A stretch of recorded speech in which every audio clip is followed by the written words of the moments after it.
বাক প্রতিবন্ধী দর্জি যার নাম সোহেল।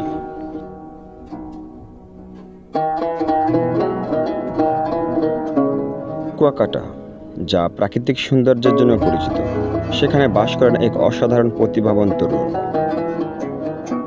তিনি বাক প্রতিবন্ধী হলেও পরিশ্রম ও দক্ষতা দিয়ে তৈরি করেছে এক অনন্য পরিচয়। নিখুঁতভাবে শার্ট প্যান্ট তৈরি করেন, যা স্থানীয়দের কাছে বেশ জনপ্রিয় হয়ে উঠেছে।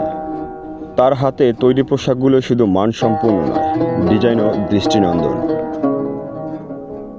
প্রতিটি কাট, প্রতিটি সেলাই যেন কথা বলে তার দক্ষতার। সোহেল কথা বলতে না পারলেও তার কাজই যেন তার পরিচয় বহন করে।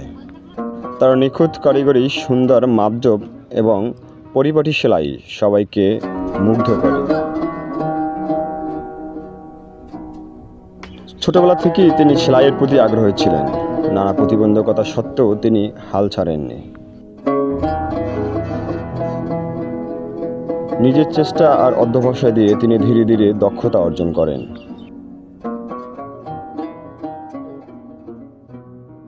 তার এই পরিশ্রম এবং প্রতিভা আজ তাকে কুয়াকাটা সবার কাছে পরিচিত করে তুলেছে।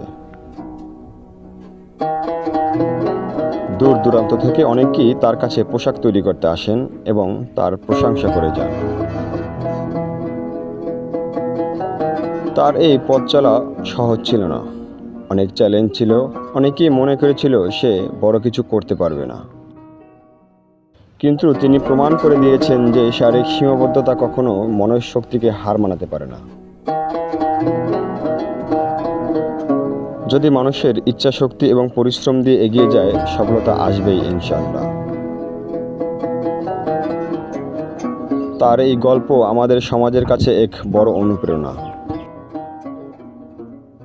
আমরা যদি সমাজের এমন প্রতিভাবান মানুষের পাশে দাঁড়াই, তাহলে তারা আরও বড় কিছু করতে পারবেন এবং তাদের স্বপ্ন পূরণ করতে পারবেন